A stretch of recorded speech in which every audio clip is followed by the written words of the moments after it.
Hey, Redcasters, be sure to subscribe to our channel and ring the bell to be notified about our latest videos. Go Big Red. I thought our crowd, our student section, I'm standing out there with 5-star after 5-star after 5-star after 4-star after 4-star and saying, look at that student section. Guys said, I've never seen anything like it, and while we're disappointed, we still show up the next day to work and we meet with all the recruits and we talk to them and they're ecstatic about what they saw here. And so I do think it's important, while we're disappointed and angry and upset, to also be very, very, very grateful for that atmosphere, for that crowd, for that opportunity. And I'm really proud of, to be quite honest, I didn't sleep on Saturday night, and I came in to watch the tape first thing, and some of the best football many of our guys have played. But we probably won't talk about it a whole lot. Again, we're pretty focused on ourselves, and that's been really impressive what this team has done. Has just been focused on getting better here and there, competing with each other, not taking opponents for granted, which, I do think there's teams like Oregon is a good example. They're much better than their record, and they can play very clean and got some great players. So I think our players understand how thin the line is this year and every year in volleyball. Like, there's players all over the country that can take over matches and can get hot, and you can find yourself in a pretty tough situation really quick in our sport. Welcome to the Go Big Redcast, the Husker Fan Sports Show.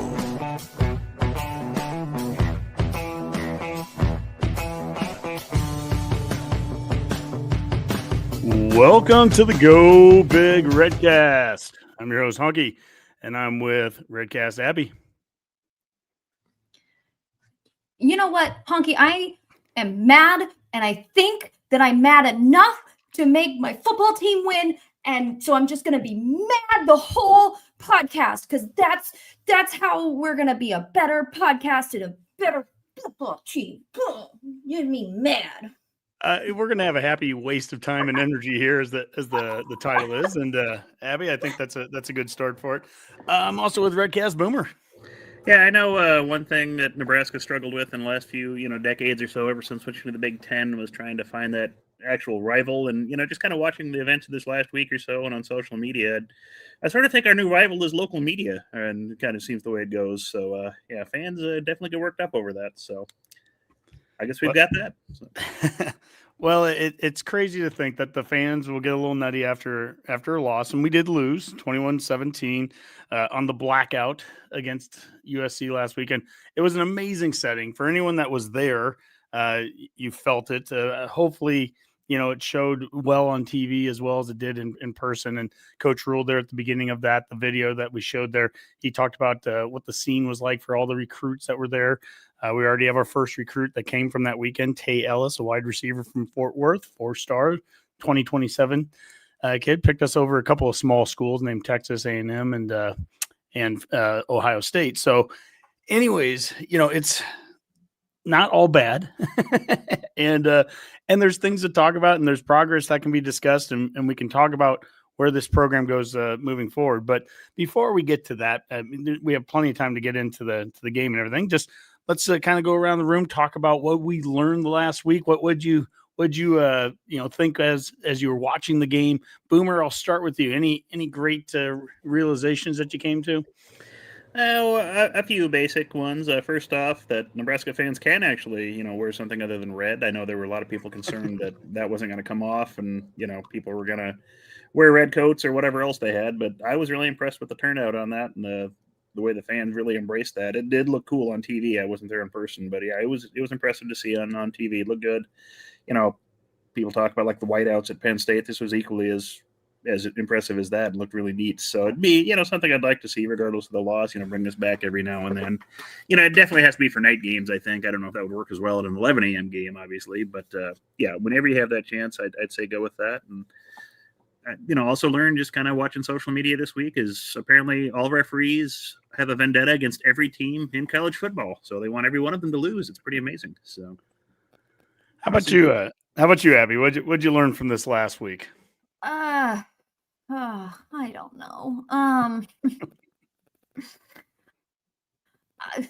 I honestly don't know. I learned that I just don't know what to think and what to expect like I was at that point where I was like, well, the season could go either way. It's white knuckling. It turns out that's right. I have relearned that I hate this part of the season. I hate November for sports because we've kind of historically struggled in November in football anyway. And it just like, it makes people like go insane. And it's just, it makes people like lose their minds and lose common sense. And it's just, I get it. 'Cause like things are compounding and like, it's like, we're here again. It's again November. We don't do, I get all of that, but it is just, I hate it. This is about the time where I start just like being really apathetic about it, and not for the team and not even for the results, but like, it's just the part where I start getting really burned out with football Twitter. Awful. Yeah, no, well, that's fair. I think a lot of fans, went into the season probably not assuming that we'd make a playoff. I'm just going to have to guess that. Yeah. And this weekend, if nothing else, I guess this takes the pressure off of that. We're not going to the playoff. Any mathematical chance that we still had is gone now that we've lost that third game. And at this point, I think it gives opportunities to kind of look at these last three games in a different way. And something very specific happened in the game we'll talk about later with Dylan being injured, but it kind of changes the dynamic of the last three games as well. And to me, it actually, there's a part of enjoyment that I have in this part of the season where can we see areas where we clearly need to improve? Can we see some of that? We saw it last year when Dana took over on the offense. There were some things that they did right at the very end of the season that made some things simpler, whatever they wanted to call it. It changed up. It gave a little bit extra juice to the offense there. We had a bowl practices to go along with it. And there's some things I think that we can see here now that we're going to have some changes at the quarterback spot. We'll see what happens there. And I want to continue to see what they do with the defense as well, with the alignment. Damon Benning posted a tweet today about how often we were in the 4-man front today. We'll show that a little bit later during tweets of the week. And some of the things that, I just want to see what they can do schematically to try to continue to make some improvements. And we'll go from there. But I guess I mentioned tweets of the week, and let's get into it. And the very first one that we'll start with is basketball. It is November, and we have a couple of different 20-point debuts to go over from yesterday. Robin Mashoot here says Nebraska's 20-point debuts over the last 50-plus years. Yesterday was number 4 on the list, Braden Frazier. He went and had 22 against West Georgia. And then on the women's side here, let me go and bring them up. We had right here with a casual 21 points was Claire Johnson. Not to be missed, too, was Britt Prince with 19 as the women beat Northwestern State 103-46. Men won 86-53. So, these were not games that we were expected to lose. But, Abby, I'll start with you here. It's good to see both teams get off well and get some points scored, too. Yeah, I think you're seeing the identities that both coaches want, right? So the women look, I don't want to say look the same. This is kind of how they started last year. They shoot well, they play defense well. I don't know. People watch. If you didn't watch it, you have BTN Plus, please go back and watch it or stream it on YouTube, whatever it is.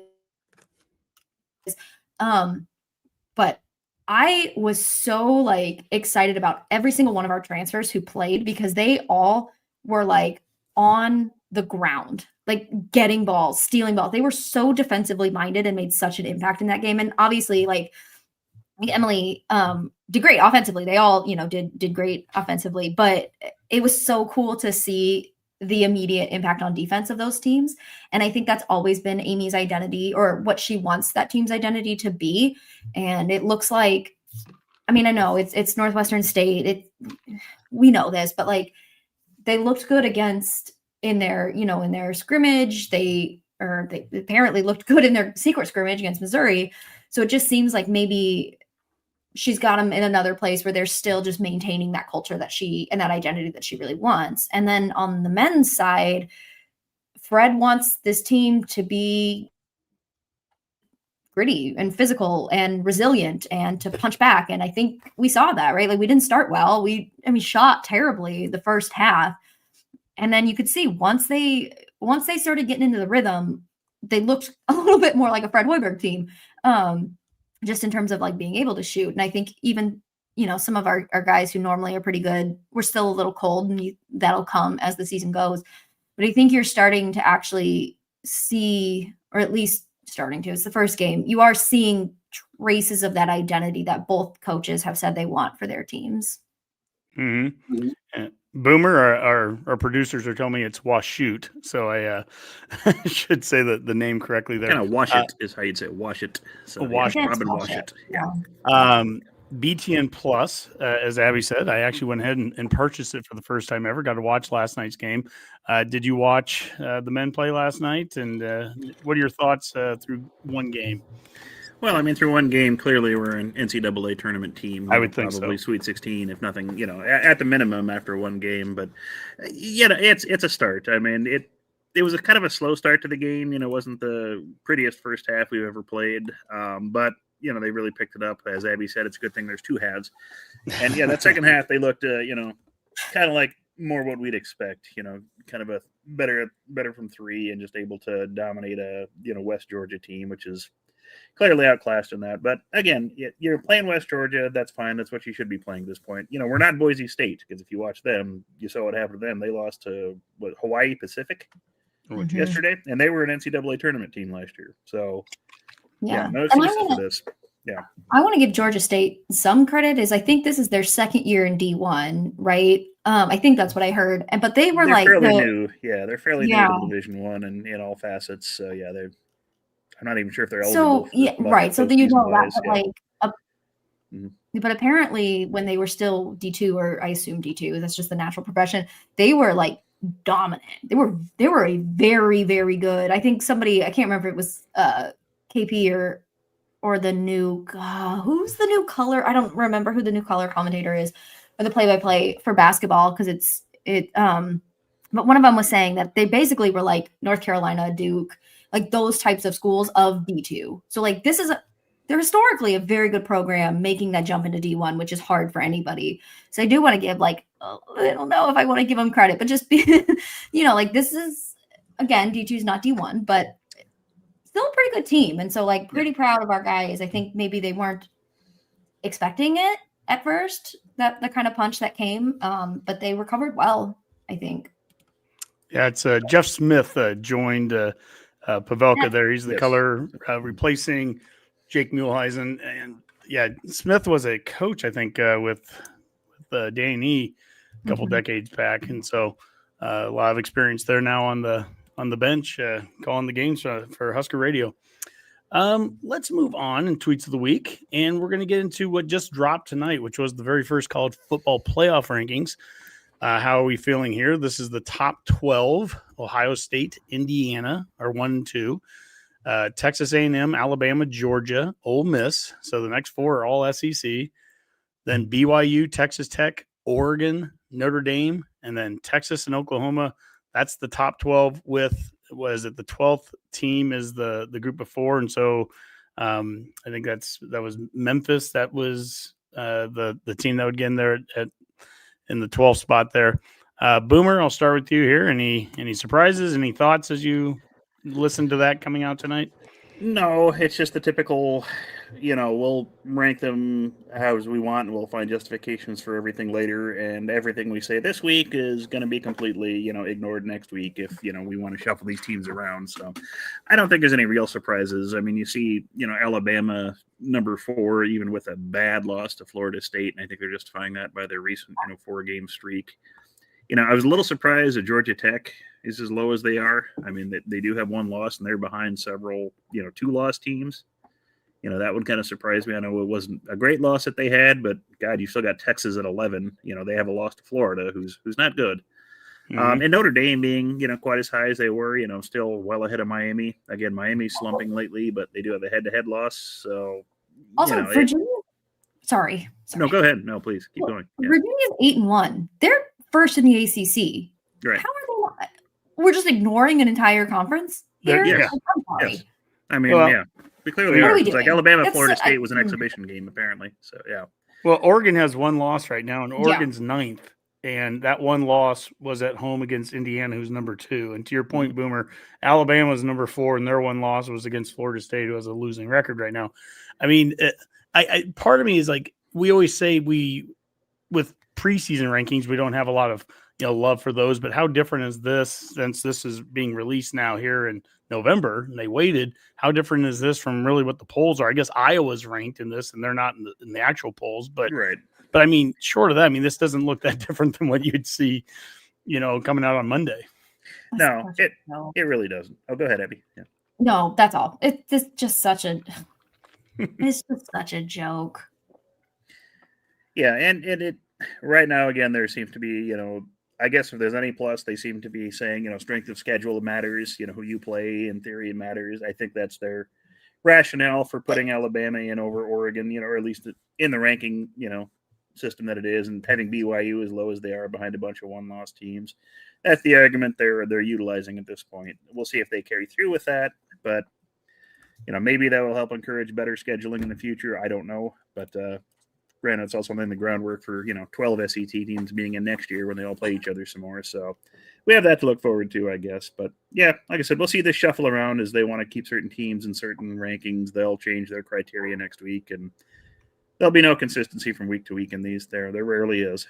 Yeah. Well, we'll continue with some of the national talk, and let's move over to, of course, the coaching carousel. And we have a tweet here from Blaine Crane. He goes, my predictions for who lands where, and it's LSU will get Lane Kiffin, Penn State will get Lane Kiffin, Florida will get Lane Kiffin, Virginia Tech will get Lane Kiffin, Auburn will get Lane Kiffin, Oklahoma State will get Lane Kiffin, Wisconsin will, Kentucky will, and Arkansas will also get Lane Kiffin. So I thought that was a little humorous tweet there. And then the other one came from the Four Horsemen podcast, and bring that up here. And Auburn fan was saying who I really want, and they want Notre Dame's coach. And the Four Horsemen podcast said, yeah, and I want to date Dua Lipa. And I think it's funny as we kind of go through the coaching carousel, and I'm so glad that Nebraska doesn't need to be doing this year. And Redcasters, since the last time we've talked, Coach Rule got the contract extension, 2 more years were added to it, no additional dollars. He'll continue to make the same amount that he was making the last year of it, but it does secure him for another $2, and then 2 years. And then there is a college football playoff escalator that's tied into it too, where if he gets to the playoffs, an extra $1 million is added to his contract there. So there's some incentives, and I certainly have no issue with that. But I think as we kind of look at those 2 tweets right there, and all the silliness that goes on with the carousel, I'll start with you, Abby. Number one, do you feel pretty good that Nebraska's not going through that? I mean, at the very least, we can focus just on UCLA right now and football and everything, and not focus on that piece. I'm so thankful. Like, I'm so glad. And like, I understand that signing an extension doesn't mean, it doesn't necessarily mean anything. We've seen coaches sign extensions, and then we've seen ADs sign extensions and then leave. So I know it doesn't mean right until all those positions are filled. You're always kind of like, ugh, maybe, but, it's nice to not be I think we can all kind of rest a little easier. I do trust that this is it. I think at this point, I don't know where he'd go, LSU might be a bigger mess than us, but I don't know if he even wants to touch that with a 10-foot pole. So I feel good about that. I really like it. And what I don't like about all of this is agreeing with somebody in Texas or Sarkeesian, who's just like, who are they getting? Who are all these people? Who are these schools getting that are some of them, yes, will get people who are better than who they have. Absolutely, they will. But who are you getting? There are too many. There are too many open positions and not enough proven head coaches to where you're just like, this is 100%. This is the choice. This is the right person. I don't get it. I don't. And I know we tweeted or we texted about Dabo, right? And that's where, in my mind, if I'm Clemson, I'm like, look, this sucks, but he's been pretty good for us, so we'll give him a pass.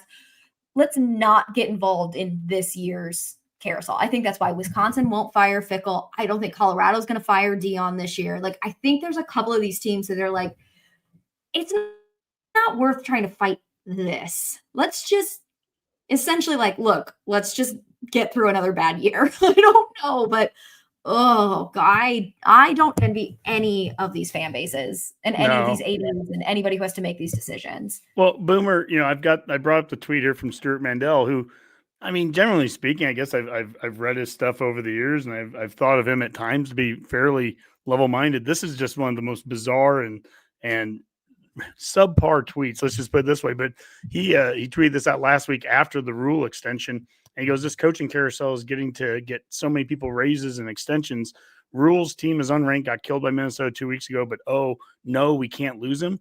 And all I could think of was that's about as short-sighted of a way to think about this as possible. Like, we've built everything in the last 3 years around this guy. And why in the world would Nebraska or any school right now want to completely flip that upside down when you're making progress, when you're moving forward? Why would you? We did exactly what we needed to do, didn't we? Yeah, I guess it just depends how you look at it. I mean, the classical approach is, this is just what you do in college football. If you want to keep a coach, if there's any even vague threats, he leaves, you give him an extension or raise or incentives, whatever it is. And that just seems natural. Especially when it's a school like Penn State, which in theory would be one of the jobs that Rule would possibly express interest in. At least if you were just an outsider looking in, you'd think that. Sometimes I do think colleges do tend to bid against themselves a lot of cases in all this. We heard all about, Rule wanting to stay and all this. So do you really need to extend them? And not just picking on Nebraska, but any of the teams that are, offering big money to coaches. Indiana gave Signetti a big raise, as much as he always talked about, he's staying there too, same kind of thing. Are they really going? Is that just a negotiating tool? I don't know. Probably a bit of that. Stewart's tweet was probably a little, snippy when it came to, getting killed by Minnesota and being unranked and all that.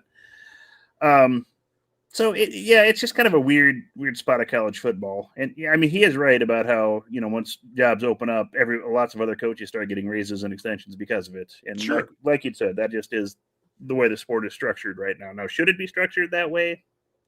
That's probably an argument for a different show. I'd probably, say not necessarily, but, and again, like we said, even if, let's just say Penn State did decide they wanted Matt Rule, I mean, the money wouldn't be an issue. I mean, if a school wants a coach, they'll find the money. I mean, that's what it comes down to ultimately. Does it help with recruiting? Maybe, maybe not. I don't know, because let's also be honest. If for some reason we go 6-6, 5-7, 5-7 in the next couple of years, would we fire Rule? Probably. Most schools would. So it just kind of is what it is. Yeah, you're right. It's the nature of the job. I don't know if it should be, but that's reality. That's just what schools and programs do right now. So. Yeah. Well, a lot of the discussion about the Minnesota loss a couple weeks ago too was that the team reflected all the chaos that was going on in the week leading up to the game, and we played like that. And the idea that this takes that kind of off the table. That at this point now we are we're focused on the season as it is. I mean, I don't know. I get the arguments against it, and it doesn't mean that I don't love the fact that we have to have these conversations every single year mid-season, that coaches have to get those extensions. Like, they can't just wait till the end of the year. But in the college football era that we're in, this is kind of what you have to do anymore, it seems like. And so with that in mind, I guess I'm glad that we did it. And I should follow up that, there was a follow-up from Stuart. This was from Steve, Husker fan. Stuart, he writes him, Stuart, Rule is rebuilding, and based on our record, it's working. We have the youngest roster in the Big Ten. If he keeps it together and adds a couple pieces, it will be really good. And Stuart said, did not intend to tick off the entire Nebraska fan base with my comments. Duly noted. I mean, yes, he did. Yes, he did. Yeah. He 100% was trying to get engagement, and we give it to him every time. But it's like, Stuart, don't lie. Yeah. We know. It's fine. Yeah. It's what Twitter's for, to get mad, take everybody off, and yell at each other. So it's okay. And take polls to ask about at media days. Exactly. So no, it was fun. All right. Well, let's move on then to the game itself. And I don't think we can start anywhere without talking about Dylan. And so actually, this comes from the Go Big Redcast. We tweeted out 2 things can be true. We are gutted for Dylan. Hate how his season ended. You can critique his play all you want, but never his toughness. And then number 2 is lots left to play for and excited for Lateef to get a shot. Curious to see how Dana adapts to a dual threat QB in these next 4 games. And I'll just start. I tweeted that, so I'll start off with this. I've been critical at times of Dylan for what he can do or doesn't do on the field. I've been critical of that. I've said we need to have, more of a dual threat out of that QB spot. That if he, we needed him to try to run the ball some more and pull a RPO, all that. But at the end of the day, never have I questioned his toughness. And I was talking about that after the Maryland game when he took those sacks and got injured and came back on the field. And then just the amount of sacks he's taken, period. So hate to see this happen this way. And definitely hate to see the injury and everything. That I know that he'll get the best care, and I know that he'll work his tail off to get back into it. And I hope that he's back as healthy as soon as possible to compete this offseason. And I guess that leads me to number 2 is I hope there's a real competition. I really do. I hope that this is an opportunity for Lateef to get his shot, and we should see an offense that looks a little different now because he's different. He brings something different to the table than what Dylan does, and it does give me some excitement for these last 4 games just to see what he can do with this offense, to see I'll see what Dana does with this offense. And do we get a QB run game involved? That we've seen it beat us now a number of times this year. QBs that did not have great passing games against us, but ran the ball effectively, and we've lost those games. And so that's what I'm hoping to see, that we're going to get out of Lateef here. And but anyways, Boomer, I guess let's get your thoughts on the whole Dylan and Lateef, and we'll start moving forward. Yeah, like you said, you never want to see anyone go down with an injury, especially in this. It's college kids playing a game. You don't want to see injuries to anyone in this. It's just unfortunate, how it happened and when it happened in this game. Huge game against USC when we're trying to get over that hump of beating that ranked team. You got the excitement of the blackout and everything going on TV, and just really unfortunate timing for that. I mean, there's never a good time to break your leg, but that certainly wasn't it. And like you said, we just hope to see how he recovers and where he goes from there. I'm sure it'll be fine. And yeah, I am curious to see kind of where this offense goes. You've got three regular season games and a bowl game to learn from. We saw Lateef against Akron and Houston Christian, which is probably not even as tough as playing against our, teams and scrimmages, in practice and whatnot. No offense to our, huge Akron Zips fan base listening right now, but that just is what it is. They're just not that competitive, and it was certainly mop-up time when he was in. He does bring a different dimension to the game. He's certainly a lot more mobile than Dylan is. That's certainly not without question.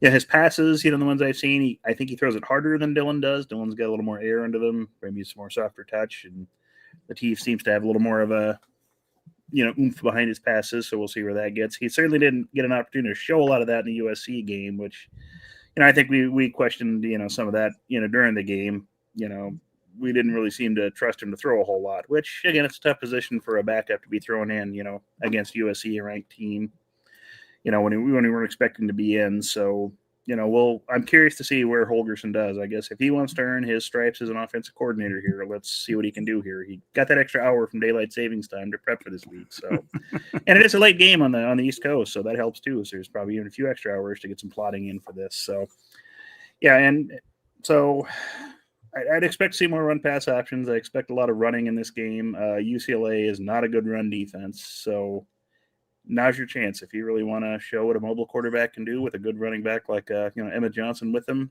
this is the perfect team to play, I guess. If you're going to have a situation to play TJ Lateef in the regular season, to have him start a game, this would probably be the best choice of the remaining games. And I'm glad we're not playing Iowa right now, and even we're going on the road to Penn State. So I think this is probably the best of the three to get him to get him in there and get his feet wet as the starter in a game. So. Yeah, Abby, I'm showing a tweet here from Steve Merrick, and he talked about how some of Nebraska true freshman QB TJ Lateef snaps versus Akron and Houston Christian. We're watching video.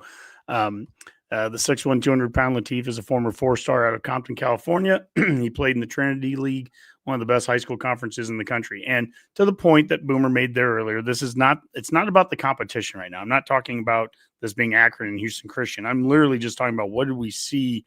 What is he doing in these plays? Right, there was a screen pass, and we can see that him, starting to throw some of those, but you're seeing a lot more RPO. You're seeing him, moving around the pocket. You see him scrambling and going for a score here. And I think about the end of the USC game there, and it was really when USC committed to their quarterback being dual threat, which was most of the second half and definitely the fourth quarter. He ended up with over 11, I think it was 11 carries for over 60 yards. They got a first down running a speed option. USC, the great option running coordinator, Lincoln Riley himself. But that's what you can do with a QB that can move. I mean, that's what I want to see out of Lateef, and I want to see what Holgorsen can do with him. But are you optimistic with what you think we can do with a mobile QB making the right changes here? How about this? Please don't ask me to be optimistic about Dana Holgorsen. I'm just not. Like on a whole, no, I'm not there. I don't know. It seems like it feels so obvious, doesn't it? Of like what we should be doing. Dana says we're a run-first offense. So, okay, run. And we know TJ can throw if he needs to, but we know he can run. So it's like all of this feels like you should be so optimistic about it.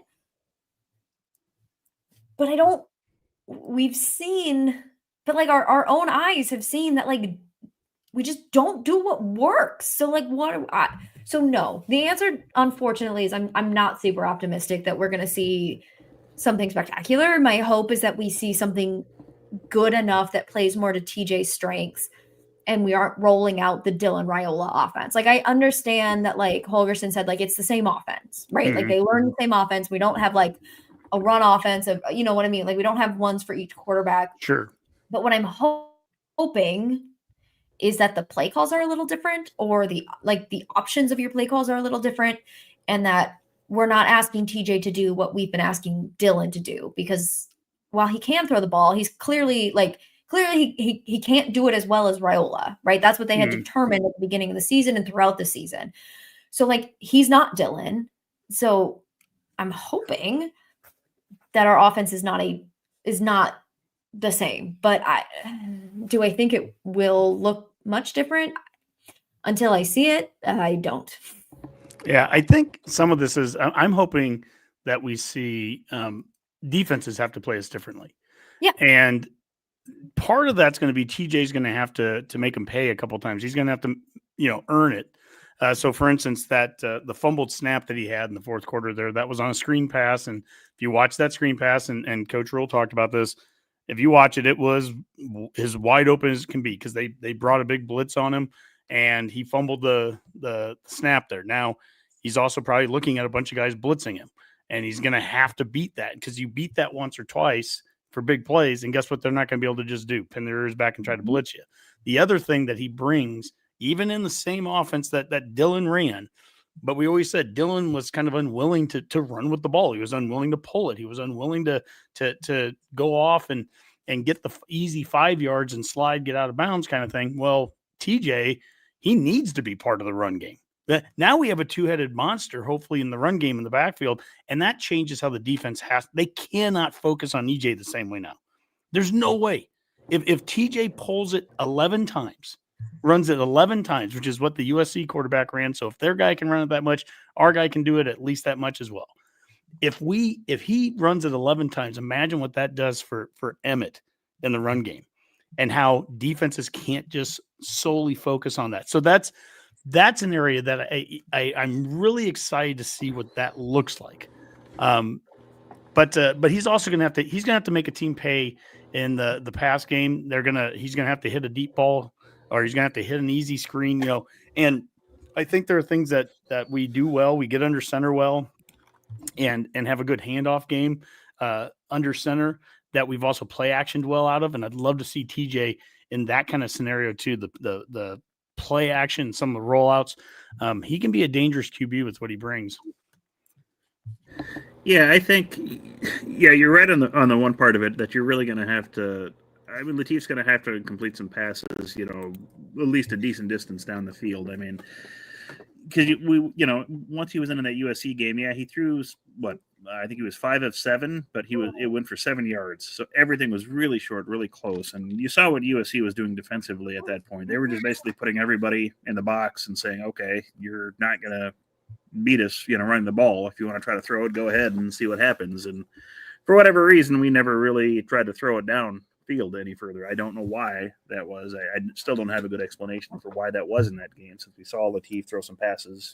Granted, it's against Akron and Christian, but we just didn't do it. So you're right on that point. He's going to definitely have to try to stretch the field at some point. I don't think we're going to be able to depend solely on just running the ball and maybe a couple of dinky little 1 or 2 yard out passes or something. This is where a defense can't take away everything. If you want to put everybody into the box, then there are opportunities to roll and get the QB outside, not sitting in a pocket. Get him rolled outside, get him into some areas where he is in a run pass option on his own, where he's rolled out of the pocket, and if there's nothing there, make it easy, make it 1 or 2 reads and then go. That this should be, if he's sitting in a pocket having to go through 3 or 4 or 5 reads, we're already behind, and so make this as simple on him as you can and use his athleticism. This is there's a part of me that thinks this is going to scare defenses a lot more than what we were doing before, because there's a lot more things they're going to have to keep their eyes on now. Because when that he can just take off at any time, he did it a couple of times against USC. For all the run pass ratio stuff, I'd like to see more run with him at the end there. But at the end of the day, they've made the change, and it's tough with the O-line. We've had 2 sacks in the last 2 weeks, 2, 1 a game, and each one that we ended up having a season-ending injury on. A week ago it was Teddy Prohaska, and then this week it was Dylan. So it's tough. We've seen improvement from the 9 sacks that we had against Minnesota, that ridiculous number. We've had 2 since in the 2 weeks since. So we're making some improvement there. But, Boomer, I want to switch over to a tweet here from Michael Severe, and you mentioned it earlier, and about UCLA's defense, run defense. Okay, so defensive stuff from UCLA. 2 defensive backs combined to play at Ole Miss, Oregon, Arizona State, Tennessee, and Oklahoma. Their leading tackler played for Bruins baseball. Another linebacker leads them in pass breakups, and no one on the defense has more than 1.5 sacks. Most importantly, as this pertains to the conversation we just had, 5 QBs have rushed for 45-plus yards against them. 3 QBs have ran for 80-plus yards, and there's one that had a 90-plus yard against UCLA. So, Boomer, I'll start with you. It seems like there's room for running the football. There's room for the quarterback run in this. This should be something that you said this is a good first game to get Lateef out there. Yeah, I mean, UCLA has vulnerabilities, and they've clearly been shown. Granted, they have played better since they, fired their head coach, and they've, they improved, and until they played Indiana and just got completely, blown off the field in that game. But then again, who really hasn't against Indiana this year outside of Iowa? As depressing as that is, but yeah, I think this is a good opportunity. Again, they've shown vulnerabilities to the run. We can certainly run the ball well with Emmett, and that should free up, Lateef to have a little freedom to either, do some run pass option stuff or run the ball himself while they're keying off on Emmett. So yeah, this is a perfect opportunity for you. I guess, you might be worried a little bit that, UCLA's leading rusher is their own quarterback. So maybe they kind of see that in their defenses. But then again, the stats you've shown there, a lot of people have run for quite a few yards on them quarterback wise. So yeah, this is probably of your 3 remaining games would be the best one to break in Lateef in. So, well, that's it's the best choice for it. Yeah. That's a great segue. I'm going to go to you here now, Abby, with this. And this was from, it was from us. The Redcast tweeted this, and it was NU's 3 losses this season. And our rush defense in the 3 losses to USC, we gave up 202 rushing yards, against Minnesota, 186, against Michigan, 286, a total of 674 rushing yards. Our rush offense in those 3 games, we ran for 188 against USC, 14 less than they did, but still, not bad. We ran for 36 against Minnesota. We ran for 43 against Michigan, a total of 267 yards, a 407-yard rushing gap on the ground over the course of those 3 games. Not going to win too many games in the Big Ten, especially in November, playing like this. Okay, so I'm bringing this to you, Abby, because last week we had a discussion, and I'm gonna pull back a little bit of something I said last week, and I'm gonna tweak it, and I want to get your thoughts. Last week I said we're not going to win another game this season if we throw the ball more than we run, the run-pass ratio thing. I'm going to do a little more nuanced argument. Forget that. I don't think we win a game the rest of the season if we don't win the rush differential in the game. So we need, and this becomes a run offense and a run defense argument combined. So yeah, we need to run the ball on offense. We need to be effective running it, but we also have to be able to stop the run on defense. And so when we're, even against USC, we ran for 188 yards, but we're giving up 202 yards. Like something has to give at some point. So I'll say that again. If we have a game, any game this season, could be one, could be all three. If we don't win the run differential, we're not going to win the game. Do you agree or disagree with that?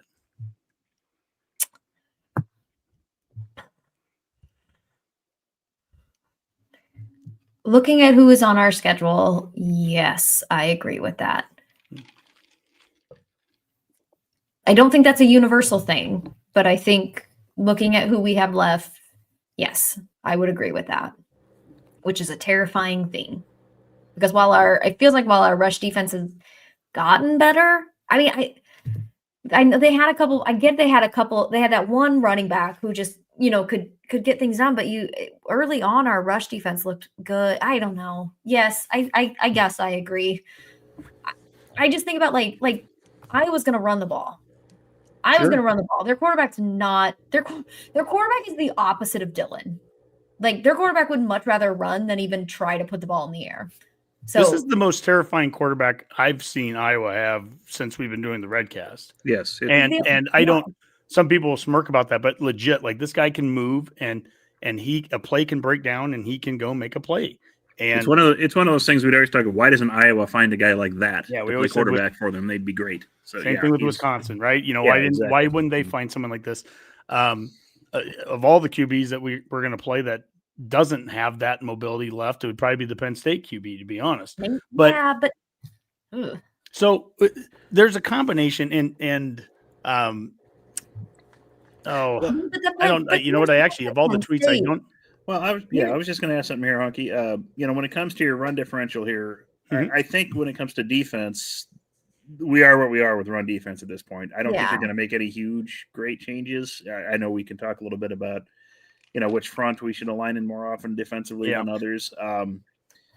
That kind of is what it is. Are we going to be able to increase our offensive output? I think that's what it's going to come down to. Are we going to be able to run the ball with Johnson and with Lateef? I mean, because we clearly have no number 2 running back at this point. I mean, there isn't one. Well, I don't know that. Yeah. I can't say we clearly don't. We clearly don't play him. Well, it's the same thing at this point. We don't have one. We don't play him. So, I mean, we put Mosey on the field and he ran for 20 yards, but you don't see him again. Yeah, you never see him again. They get 1 or 2 carries a game. So, yeah, that is what it is at this point. I don't know how sustainable it is to think that we're going to continue to give 27 and 29 carries to EJ either, which is what we've done the last 2 weeks, which is kind of an overcompensation for the fact we gave him only 14, which still blows my mind against Minnesota. But I 100%, this is where there's kind of like, there's some nuance to this conversation now. Cause I think the quarterback play becoming part of the run game obviously gives us an extra rusher. I mean, there's no reason to think that Lateef couldn't be a 50 or 60 or 70 yard kind of run per game guy. And what we're doing is we're extending drives. Like I was ecstatic in the first half against USC, if for no other reason than we held them to basically, I think it was 3 drives, 3 possessions. And I mean, that's how I view games right now, especially when you're playing a very high powered offense like USC. Now, we're not going to play another high powered offense like that the rest of the season, but you still, when you run the football and you run clock, and we were running clock between plays the first half and everything, you're keeping that other team off the field. That's the beauty of the run offense as well. I mean, a 3-yard run that keeps clock moving, there's value in that. And can you build off of it? Rush defense. Great question, Boomer. What can we do? What can we do this late in the season to continue to improve it? I still think there's some things with fronts, and I don't have the tweet then of all the things. I had a million tweets there. I didn't have Damon Benning's one, but he broke down the numbers of how often we were in the 4-man front and the 3-man front and the 3+1. And we were actually, according to his numbers, we're in the 4-man front most of the game, about 2/3 of the game. against USC. Now, I responded to him. He didn't respond back, but it was okay. You know, what were the numbers? What were the results from those? But I've gone back and watched some of the plays there, and there'd be a 4-man front play where they still had successful run yards on us, but we'd have a linebacker that would have bad eyes. And you know, I mean, the alignment doesn't fix everything. We just say, okay, here, let's go 4-man front. What I see when we go 4-man versus 3-man is and maybe some of this is just my feels, me watching it live, and I just feel like we're a little more stout up and, you know, within the line of scrimmage, but I don't see us getting blown off the ball as much. Maybe that's the thing. It's just having that extra lineman on the field, guys line up in a little different spot when you're in an even front versus odd. I just see us not get blown off the ball as much, but linebackers still have to fill and make tackles and you know, take good angles and all those things. And so, yeah, that's a constant, like, every week that's got to be a battle, and they're going to have to, I don't know. At the end of the day, I think I'm accurate in saying this. We have to win run differentials if we're going to want to win the games. It doesn't guarantee a win. I mean, we could go and win a rush differential and still lose if you have turnovers and do other things, whatever. But if we're winning the run differential in a game, I guess I'm feeling a lot better about where things are in any one of these last 3. I think that's fair. Okay. And that seems a little better than my purely just run pass ratio one, because that's only an offensive thing anyways. This affects both sides. I mean, if we go out and run for 300 yards on offense, that's awesome. But if we give up 350 on defense, not so much. All right, Boomer, this one's for you. You sent this one. This was from John Bishop. And he goes, got an email today lamenting the lack of holding penalties called on Nebraska opponents. So I decided to go under the hood on all penalties called in Husker games. Here's what I got. The ruling on the field stands as called. Yeah. Okay, so walk us through this. What was the point of all these? Yeah, I mean, the point of all this is, I mean, if you go and look at after any game, particularly ones where we lose or close losses, and this is true for every fan base, you know, kind of like I was insinuating earlier today. If everybody says how the referees miss, they don't call, you know, everything against all the penalties that our opponent should have been called for. You know, and holding is the common one. That they never call holding on the other. You know, they're constantly holding our players. They're, you know, missing all these calls, and you know, and in all honesty, a lot of referees probably are missing a lot of these calls. But it's kind of refreshing or important to look at it just in terms of the game itself, because if you look at the numbers he came up with, you know, he used the non-con and then he used the conference games. The penalties are kind of just being called evenly. I mean, people forget, you know, USC got called for twice as many penalties as we did in that game. I think they had 8 and we had 4. You know, I saw a lot of tweets after that game where people were saying, you know, we never get calls at home that go in our favor. And when's the last time we've ever gotten an offensive holding call that worked in our favor? Well, last week against Northwestern. That was probably a penalty that completely flipped that game, if people remember. I mean, it did. Northwestern had a first down after that interception. It was in our red zone. It got called back for offensive holding. And then with that through an interception, that probably flipped that game. And, you know, again, it's just human nature to look at the things that, you know, you see refs, you see plays that probably should be called for holding. They just don't call holding anymore. Because I saw earlier today, it's kind of funny. Ohio State fans have been complaining that it's been 2 years and 17 games since the last time their opponent got called for offensive holding in the Big Ten. So they're all, you know, up in arms about that how is that ever possible? Now, granted, what did we have, 22 games before somebody got called for offensive holding against us in the Big Ten? So yeah, I mean, it's just, this is just the way college football is, I think. So, and, you know, and like Tony here will say, it's, you know, sometimes it's the timing, but again, if you look at it, I mean, do we get called for offensive holding ever? Not really. And you'd have to question with our offensive line, you know, especially as beat up as it has been, all the sacks we've allowed, you know, and tried to improve. Are we not doing the same things other teams are? Well, maybe we should be if that's the case, you know. Maybe we should be holding if they're not going to call it. But I think it's just refereeing is not great. And across conferences, it's terrible. I mean, if you look at Dabo Sweeney, he went off on a rant earlier today, you know, about referees being bad and not being held accountable. And, you know, that needs to change. And it probably does. I think it just, we probably need to be more consistent in what they're calling. We need to define what, holding is, and they actually either need to call it or change the rule just so people stop complaining about it. Yeah. And, it's just human. It's just fan nature to complain about referees or umpires, whatever sport it is. I will say, when there are what I would call unique penalties, and the Pritchett targeting one to me will always stand out. Like, it's not if it's targeting or not.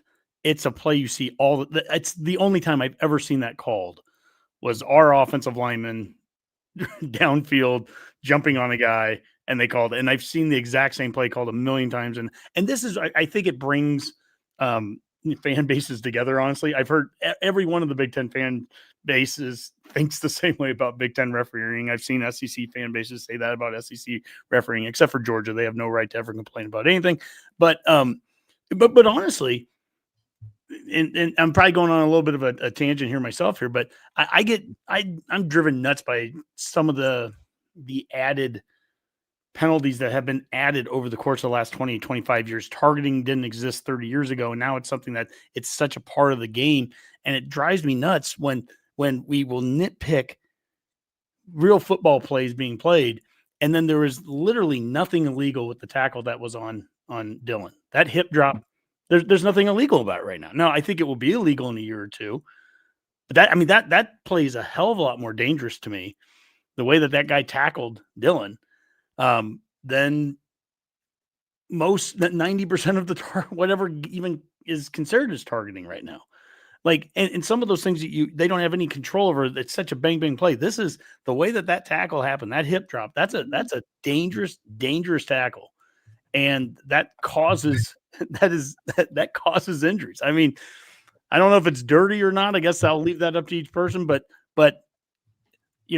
I can say it's dirty. It's not illegal. What does that mean? So, anyways, sorry, as we get into basketball, we'll obviously get more and more and more of this, of people like calling on refs because they're terrible, or tired, or whatever the excuse is. Basketball's got its own issues with their refs. But I think what people want, and I don't know, I think a little bit to Tony's point and a little bit to John's point, is like, I think people just want consistency. So, and not just like consistency in like the number of penalties called, because that's pretty even. They're not all penalties are the same. And not all penalties impact the game in the same way. So you still think about, like, was it one of those Minnesota ones where there was a clear hold and they ran in for a touchdown? And it was like, okay, but if you had called that hold, that touchdown wouldn't have counted. And would it have made an impact in the game? Ultimately, probably not, but maybe in the moment it would. You know what I mean? Like, there's all these things. There's the spotting of balls is so wildly inconsistent. So even then, you're looking, Northwestern wouldn't have gotten one of their touchdowns.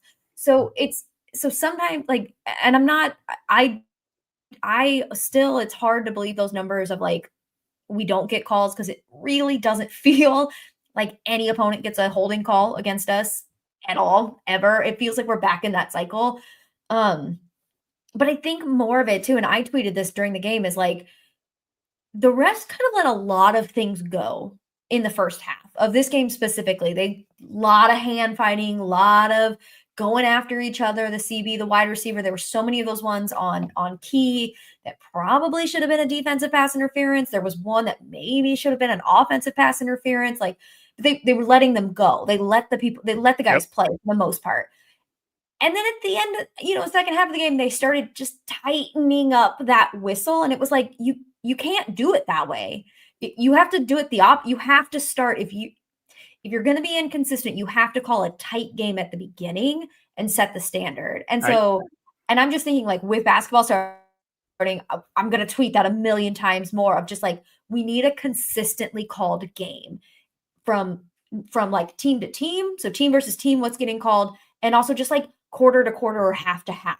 Like, you can't change the way that you're deciding to call plays based on where you are in the game. It's that thing of people are like, oh, you can't call that at the end of the game. No, you can if you called it at the beginning of the game.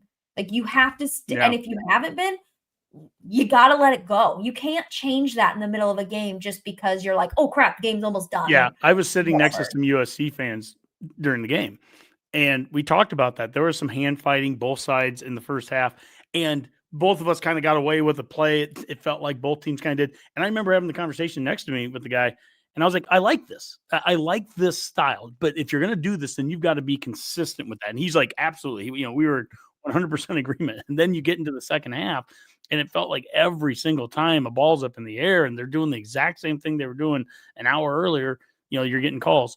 That's aside from whatever the guy that pushed the guy late after the play that drove Rule nuts. I don't know how that doesn't get called. Like that is the epitome of what should. But whatever, we're going to move on from that one. And Abby, we're going to close this off with kind of the point of the show too at the beginning. This is the ticket, and Jake Sorensen he tweeted out that night he was all upset, and then he went back on his show yesterday morning. He goes, I have every right to be ticked off as a person that follows the program every game and goes to every game. What do you want, Nebraska fans? You want to just stay 6-6. Sorensen's recent tweet has sparked debate. Have fans changed their minds, or should Jake pump the brakes on calling out Nebraska mediocrity? And you retweeted that and you go, I have every right to be ticked off at a media member telling me supporting my team is a waste of time and energy because they lost a football game. I'll let you respond to this. This is your tweet, so I'll kind of let you start it off and we can have a little discussion there. I think we've gotten so when I said at the beginning of like, I hate this part of the year, I hate November football because of this, is we've gotten back to a point where like you're allowed to be frustrated. We're all frustrated. Nobody's happy when we lose games except the opponent, right? Nobody who's an actual like Nebraska fan, and even me who like doesn't really love Dana Holgorsen, would love to be wrong about Dana Holgorsen. I want our offense to be good. I want us to win games. This is not a like, I'd rather lose with Dana Holgorsen than win with, it's not that nonsense. I want to be wrong here. I hate that our offense looks this way. I hate that we lose games. No one is mad that he's frustrated that we lost the game. That's not what people are upset about. We're upset that you then are saying like, what a waste of our time and energy of like, why is it you don't get to, I think that's the part where he like went too far over the line. And I will say like this tweet ignores that line. He goes on to say like, oh, maybe that was a little too much.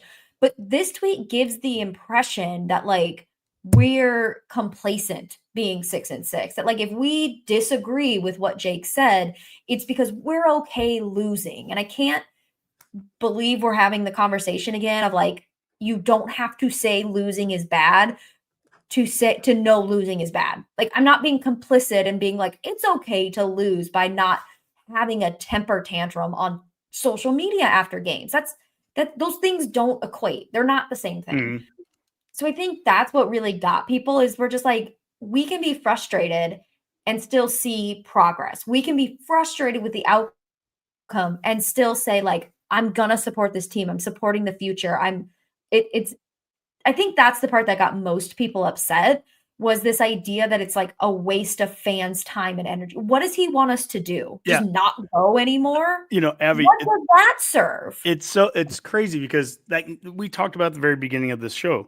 It was an amazing night. The blackout, the scene that was in Lincoln, the recruits now that are starting to come in, all those things. It clearly wasn't a wasted night from all that, right? And at the same time, from Jake's perspective, I get what he was feeling as he tweeted that out. I just think it was a stupid thing to tweet out.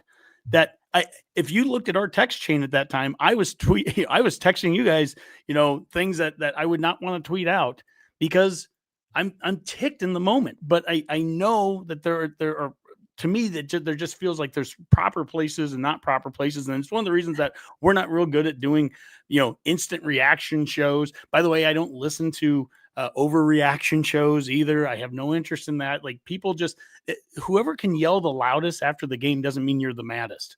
No, nobody will ever be angrier than me after a football game. I'll say that.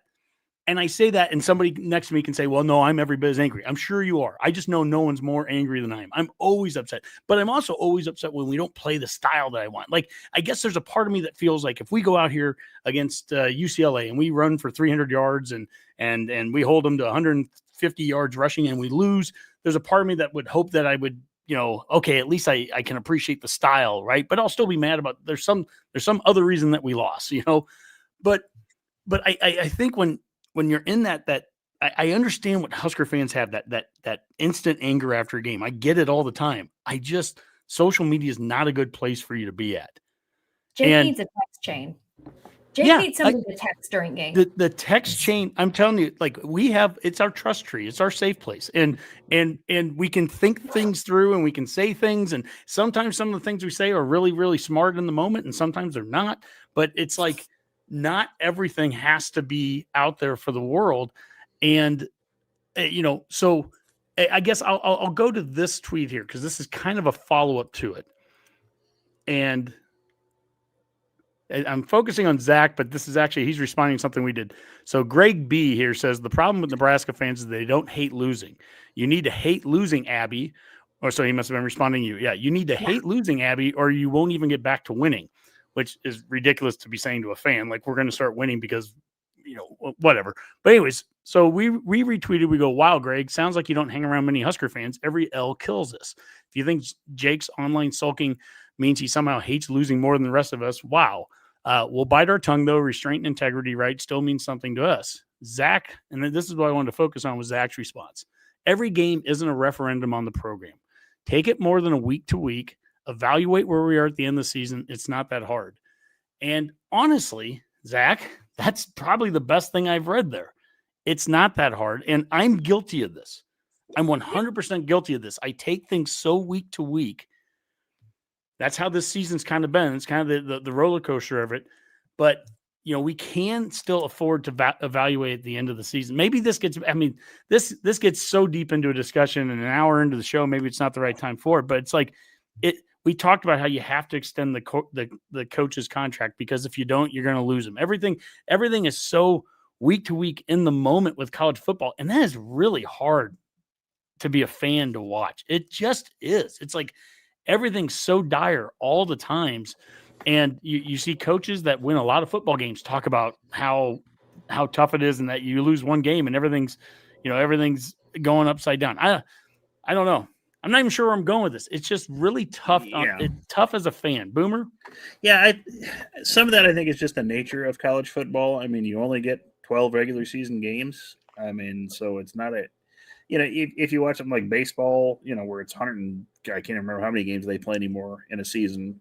Yeah, you can lose a few games and fine, you got time to recover. College football doesn't afford you that opportunity, that much. You don't have a lot of data points. It's just a couple of months for most fans. Boomer, yeah. But think about this and I'll let you. I'm sorry, I don't mean to interrupt you, but you're right. We still have the old mindset of college football of like, you lose one game and your season is over, and which has always made us idiotic, crazy animals for 12 weeks out of the season. But we haven't adjusted to the fact that we do have. You can be Alabama and lose to a terrible Florida State team and still lose to Auburn at the end of the year, go 10-2 and still make the playoffs. So why haven't we adjusted as fans to that? Some of it's just the fans. We just haven't adjusted to that. We're not used to that, being a big part of the sport yet. And, the expanded playoff is fairly new. And some of it is, it's just the old guard do still tend to get the benefit of the doubt. The Alabamas and Georgias and whatnot are going to get the benefit in getting in there. Mm-hmm. And, this is probably a discussion we're going to have on a different show that I know people have hated the idea of an expanded playoff with guaranteed slots for conferences. Would that help in this sort of scenario where you're not having to worry about, did I lose 2 games? Are we out of the playoff? Or no, I just need to finish in the top 4 of my conference. Will that help? I kind of calm some of this down. You're not going to see maybe quite as many midseason coach firings if a lot of teams are still playing for stuff in November. Again, it's going to change the nature of college football, what it is, but would it change it for the better? And maybe give the fans something better to focus on than immediately panicking at 2 losses. I don't know. It might. That's a good point there. And think about it, Abby. How much have we focused on this show? Probably more than we should. But how much have we focused on preseason rankings and SEC bias and ESPN's role and all this? But at the end of the day, that stuff seems to be pretty real. If I'm a Florida State fan, I'm probably still having PTSD from 2 years ago, going undefeated, not even making it into the playoff, and having writers tell me all the reasons why my team wasn't good enough to be in it. And it's like, we've created this system over the years with bowls and things that have predated the current playoff system, but we have this system where it's all about how popular you are. And at the end of the day, it just creates this, everyone's on edge. It feels like all the time, and your team loses one game and you're out of it, but other teams lose. And I think I don't know. it's so funny. I thought about this of like, they talk about, they want to expand the playoff because that means more games are meaningful. I get that, right? If you're only 4 teams are getting in the playoff, then yes, you lose one game, you're done. And so in theory, you can lose 1 or 2 games and you'll be fine.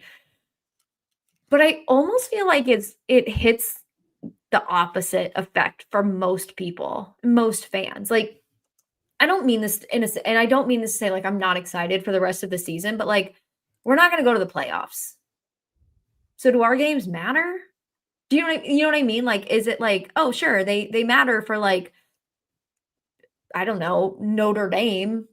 Yeah. It's like, does it make every game down the stretch more important, or does it still just start, just like getting less and less important for different teams? Yeah, I don't know. I feel like it's made it worse somehow of like, because now it's playoffs or bust, right? Mm-hmm. And so it's like you could go to a crappy bowl game, which I still love bowl games. But we grew up in that era, right? Where like bowl games were a lot of fun. And so it's like it used to be like you played for the best bowl game. And yeah, if you were the top, you tried to play for but it was just like, oh, I hope I can get like a New Year's Day bowl game or something like that. And now it's kind of like, who cares what your bowl game is if you're not in the playoffs? Okay. That is such a good way that you framed it there. And I guess maybe this is the part, and maybe I'm still stuck in a bygone era. I loved the developmental teams, the transition teams. You go back to 1969, it was the team that took us away from 6 and 4 seasons and got us to where we were in 70 and 71. You look at, the 81 season where Turner Gill becomes quarterback and it flips our offense and what we were doing and we start beating Oklahoma. You look at 93, there's these different seasons along the way where we're transitioning. And I'd like to think that's what we are right now. We're a developmental team. We're the youngest team in the Big Ten. We keep getting told that. So that's what gives me all this excitement about this last month. And the thing that gives me so much trepidation about it is that, yeah, we could be this developmental young team. And then you get into the postseason or the offseason. And what if the portal comes in that didn't exist 20 years ago and you lose half those guys? I mean, again, as a college football fan, you're never not on edge.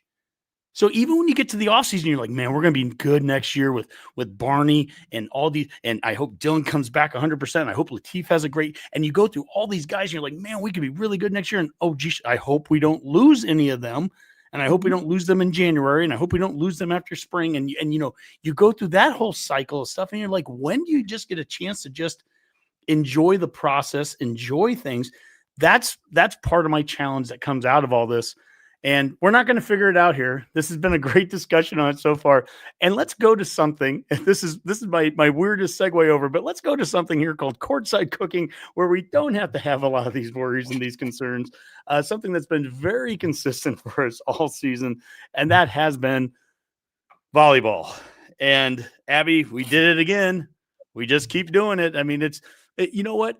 I don't want to call it boring. It's not. It's just enjoy the hell out of every sweep that we get. We got 2 more of them on the road at Wisconsin, a place that used to be a huge bugaboo for us. I think we beat them 5 of the last 6 times now, and back-to-back years at Wisconsin. And then we came back and as DBK said there in the opening video, beat an Oregon team at home that, although Oregon's record wasn't great, this was a dangerous team. And so this goes back to like, no excuses. Like, we talked about it in football with, how prepared were we for Minnesota? You can come up with reasons why we didn't have excuses.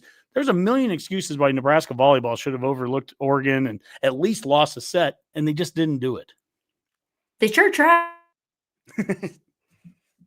didn't they? Yeah. It's like we watch games now of just like, how close can we get to lose a set? Yeah, no, I agree. I joked with Dustin. I sent him a text earlier today because Purdue men's basketball plays, and so he's out there covering it. And I was watching them, and I just texted him, and I was like, is being a Purdue basketball fan like being a Nebraska fan, where like you're just like, we'll be fine, not really worried about things, and like you just kind of you have the best players and they can all do all the things exactly right and they hit their threes all the time. And it's like, even when they struggle, they bring somebody in and they're so good. And he goes, yes, Abby, it's exactly the same. He goes, watching you watch Nebraska volleyball is me watching Purdue basketball. And it's like, oh, what? How fun. Okay. Because like he has a lot of fun watching. We sit here and are just like, I don't know. I hope Fred breaks a whiteboard at halftime and wakes this team up. Right. And he's just like, he enjoys it. And I'm like, it took me a long time. I still get stressed out over basketball, but like, it's that like, I enjoy watching volleyball. I understand we like win them all. And that's really fun. But like, it's kind of like, this is nice. This is really nice. And so I don't know. It's hard to like, I don't know. You play for like, who's going to play us the closest? And that sounds so cocky. And it is, I suppose. But we have a whole season worth of data to back up that idea of like, who is going to play us the closest? Like, who is going to give us that challenge and who will give us our first loss? And like, when is that going to happen? And what is that loss going to look like? And how do we bounce back from that at this point? Do we bounce back from it? Like we did against Creighton or Kentucky, or do we become like Texas and just apparently fall apart? Actually, I don't think that's going to happen. I think this is a pretty resilient and like focused team, but it's kind of fun. Like that part is just like, it is. And that sounds really twisted, isn't it? Of just like, oh, who could play us the closest? Who is going to stress me out during volleyball? Because I'm unused to not feeling stressed out during sports. But yes, Tony says he could watch these girls sweep every match the rest of the season. 100%. Yeah. Just finish the whole season out, win it out, no losses. I'd love it. And I would not be mad at it. And I will not call it boring. And I will not do any of that because I refuse to take this period of our sports life for granted. Yeah, I mean, there's absolutely a part of you just need to enjoy the heck out of this. Now, Boomer, we talked about it in football at the beginning of the season when we played teams like Houston Christian and Akron. Did they give you enough challenge to prepare you down the road? Nebraska's been sweeping everybody. Now, we haven't lost a single set yet in the Big Ten. Oregon did take us to 21-20. So this is the first time in quite a while that we've even given up 20 in a set. I mean, is that enough? Now we also beat them 25-12 in the third set. But Boomer, is that enough? Just playing deep into a set, 20-21, does that give us enough of the adversity, enough of the competition that, are we going to be sharper because of that, do you think, as we go on to play here Illinois in the next couple games? Well, I don't think it hurts to have a game like that every now and then. I mean, just kind of like you said, you hate to just see everything almost become too easy, in some capacity. And then if you do end up in that one game, in the postseason where you get punched in the mouth and all of a sudden things get a little testy and then you somehow fall apart and lose that game, you'd have to say the season was a failure at that point. You'd hate to say that, but yeah. I mean, just from where you're at right now, you probably would have to say it would be. I mean, it's kind of a national championship game or bust, I think, at this point, just for how good you've been in this regular season. So I think, some adversity like that definitely helps. I'm sure the coaches would probably say, maybe they'll say, things we could have done differently. Maybe the passing could have been better.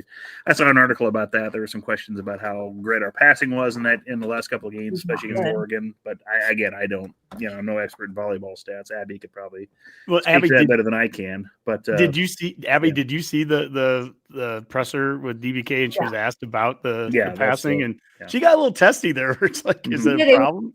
She got a little defensive, which is, I think, a little funny, but fair. Like, yeah, our passing was not good, especially against Oregon. I thought it was okay. Wisconsin, the first set was a little iffy, but they picked it up. And I mean, same with Oregon. Like, they always, I think I tweeted it, like, if you don't beat Nebraska in the first set, you're just not going to beat us. We just seem like we get better and better as the matches go. But yeah, it was not good. It was not good. We benefited from having the best setter in the country and some great hitters who can make things work. But really, we benefited from Bergen after that game. But yeah, she did. She was just like, oh, it doesn't matter though, does it? And it's like, I think it does matter. But I think she's so different from John. And we talk about this in one of our volleyball chats about like, she's so confident. And she expresses that confidence in a very different way than John did. Like, John would never come out and be like, yeah, we're the number one team. Yeah, what about it? Like, that would not be, you would never hear him say that. And so I think I don't want to say it's an act, but I think it's the team mentality of just like, doesn't matter. Turns out it doesn't matter. We can play we can play not our best game, and we're still going to win because we have the ability to make up for that. And so I think it is. I think there's some cockiness. There's a lot of confidence, but I also just think that's how they truly believe. Like Becca, I remember Becca said it after the Northwestern game where she was like, we didn't play our best. We didn't play very well. Still won. Didn't play very well, but it doesn't matter because we still won. And it is kind of like, well, you're right. I mean, you are right. Like, did not play your best. You're right. Did not pass very well. It didn't matter. Worries me a little bit because it will matter. It could matter in future games, but I feel like it's also just a really good sign that like we can have that bad of a passing game and still win. But again, that's Bergen. Like, you, so much credit. I think we talked about this a couple of weeks ago about like Nebraska fans need adversity. And so we focus on like individual awards and we're not getting them. Fair. I get it. The team's not focused on that. I understand we don't have an unbalanced offense where we don't have one player hitting 80 balls a game. I get all that. But like, I don't know how you could watch that Oregon game and that Wisconsin game. I don't know how you could watch either of those games, watch what Bergen Riley did with what she was given, and give her one co-setter of the week and two, not name her the Big Ten player of the week. Like, I don't understand it. That to me feels like, what games were we watching? And no, this is not to discredit any of those other players. The USC setter, who's very good, and I don't even know who got, I literally don't know who got player of the week for the Big Ten, but it's like, I don't understand how you watch that and don't give the credit to that player that literally made gold out of garbage. Not garbage. It wasn't that bad, but like, she made gold out of like not great passes. And this wasn't just like, oh, I can just throw it up to the outside and do that. She set to the middle, she set to the right, she set back. Like, if you want to hide me something I'm actually am very mad about, it's that. But yeah, so I think that it's a good sign that we can kind of struggle against teams and still win. I agree with Boomer though, is like, it feels like you kind of want, you don't want to lose, right? You don't want to see what happens when we lose, but like, maybe that internal struggle, like those like intra-game struggles are enough to be the like snap back now and see how you respond. Maybe. Well, I think the two games that give me a lot of hope, and I mean, look, we're good, right? I mean, it's not that we need a lot of hope, but the two games that 99.9% chance to win the conference. Like, let's be totally honest here. The two matches that we've played that give me so much hope when it comes to the postseason, that we'll be able to be motivated and be able to make changes as necessary. One of them is the Kentucky game, and obviously to be down 2-0, reverse sweep them, to make in-game decisions like switching out the libero and everything like that is. That gives me a lot of hope right there. And the other one, the motivation piece, which I think is so true. It's like, we just beat Northwestern. We didn't play well, but they're Northwestern. It's the Penn State game. To go out to Penn State, and we're going to play teams that are better than Penn State when we get into the postseason. But we were motivated to play Penn State, and we saw what this team looked like when this team is capable of getting up for a game. And we also saw, look, there are some good teams out there. Texas was undefeated going into this last week with us, and now they're not. They've lost back-to-back games to A&M and to Kentucky. That Kentucky team is playing well. And so there's some good teams out there. And that excites me, is when we get to play these top teams, and when you're going to get the best from Nebraska. We get the best of every single team we play because we're Nebraska and we're number one. How about when the team that we play gets the best from us? That's what's fun. Yeah. Sometimes when I'm sad, I just put on that Nebraska Penn State game and life feels better. And that sounds rude, right? But like, there used to be football games that you'd put on and just be like, sure. Right. Remember, this was so fun. That Nebraska Penn State game is on there was an old Nebraska-Texas game. I think it was the 2021 game. It used to be it, but now it's that one because that is our absolute best. Well, Oof. well, Abby, we always end courtside cooking each week with, walk us through the next week. And on Thursday, November 6th, we play at 7:00 at home against Illinois. That's on FS1. And then we have an away game on Saturday, November 8th at 2:30. So 2:30 in the afternoon, and then Husker football plays at night.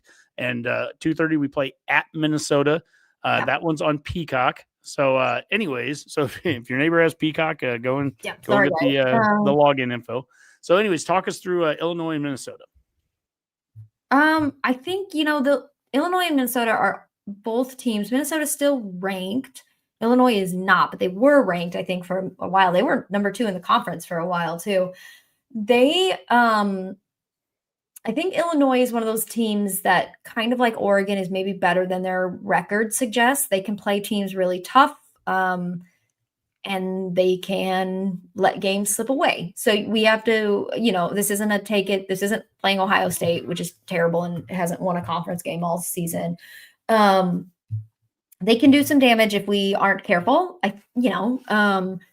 Minnesota have been just like ravaged with injuries. I think they've lost like 3 or 4 players from injury, and they've got Julia Hansen now is their one player that they can rely on, and she's very good. She was, I think, a preseason Big Ten pick. I think she was like one of the All-American teams. Like, she's a very, very good hitter, and she can do a lot of damage. So I think like these aren't going to be easy necessarily. They're both on the road, which sucks. Like it's never I don't know. It's always a little bit harder no matter who you are, but I don't know. I keep thinking like at some point somebody's going to get a set off of us, but I don't think it's going to be this weekend. I think we'll sweep these next 2. That's my prediction. Boomer, do you have any other thoughts? No, I don't. No. Very good talk show. Very good talk show.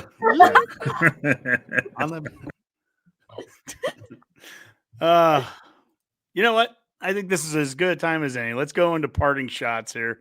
And, we've been going for an hour and 20 minutes. Thank you so much for all the Redcasters that are following along. We've got a great audience right now, late on a Tuesday night. Really do appreciate it.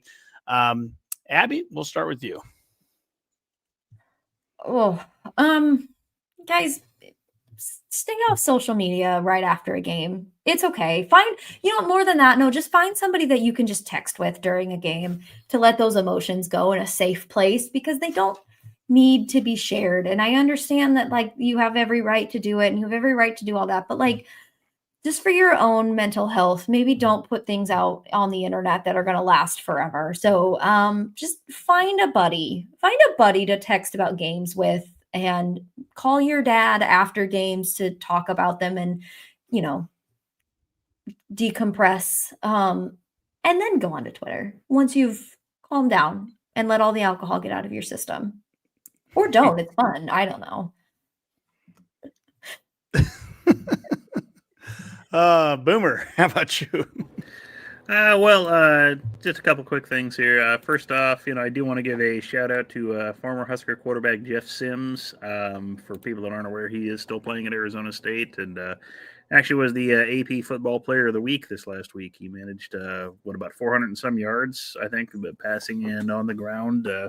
It's nice to see him, have some success out there. You get a little rough go of it here, but it's good to see him, making something out of himself there. And congrats to Jeff Sims and the Arizona Sun Devils on that. And then I just wanted to throw out a question here, from one of our fans we didn't get to earlier, from Vince, and he just wanted to say the preseason line was 7.5 total wins. If you were a betting person, where's your money at right now? Yeah, I mean, I'm not the guy that I don't typically do these. I feel confident. I mean, I feel that we'll.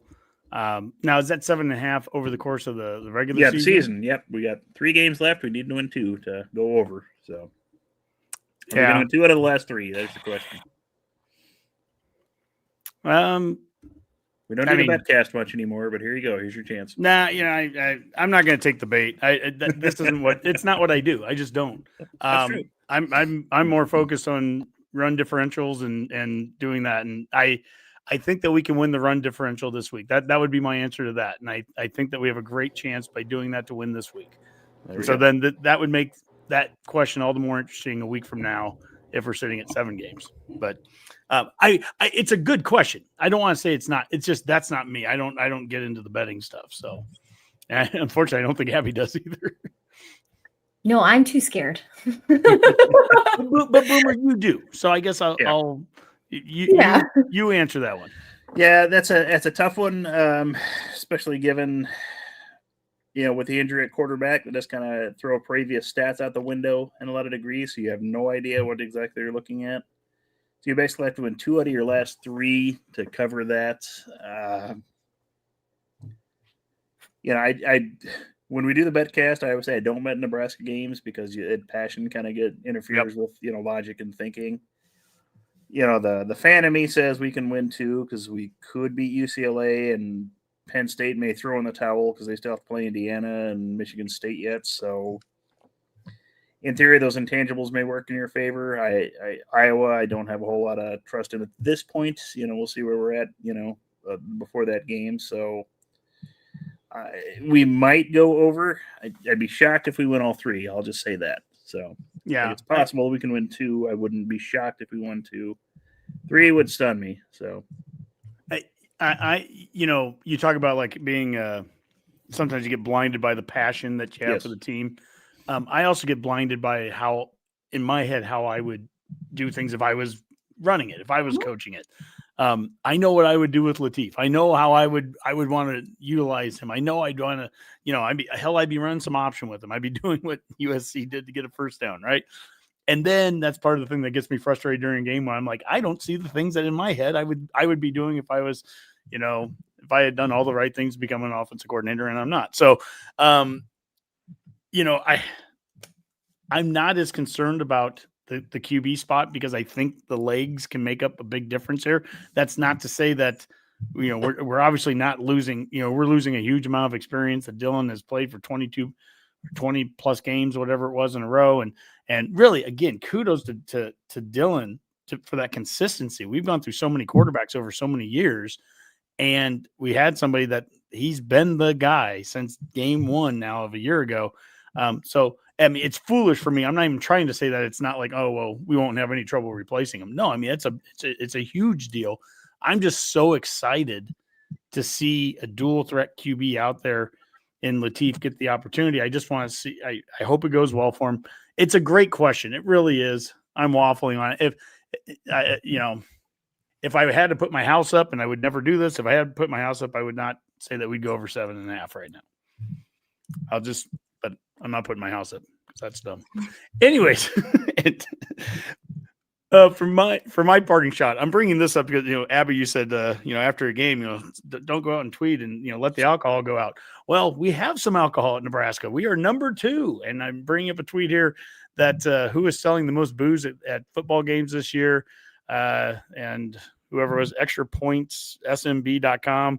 They did the Freedom of Information Act to find out Nebraska was indeed number 2 so far in beer sales. Boomer, you probably have the whole list up in front of you right now. I don't know who all else is out there, but I know that I contributed my part Saturday night and the other games I've been to. I've had a couple of beers out there, and actually one of the things I like, I think they're called neutrals, like NUTRL, but they're like little vodka seltzers, especially on a hot day. They're just delightful. I've enjoyed a couple of those at Memorial Stadium.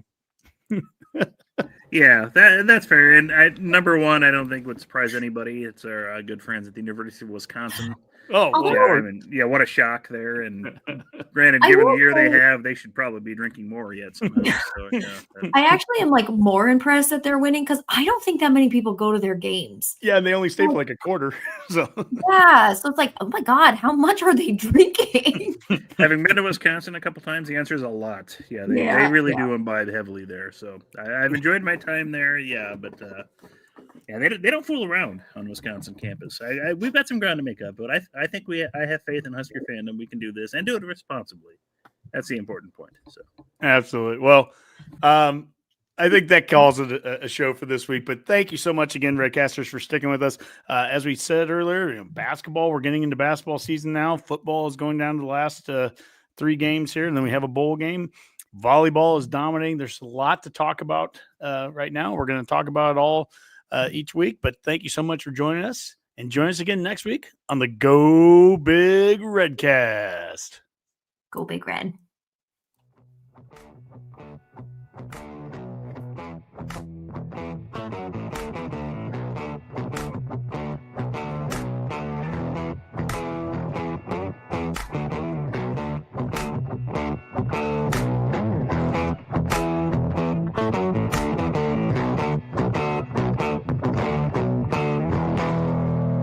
A Herd at Sports Network production.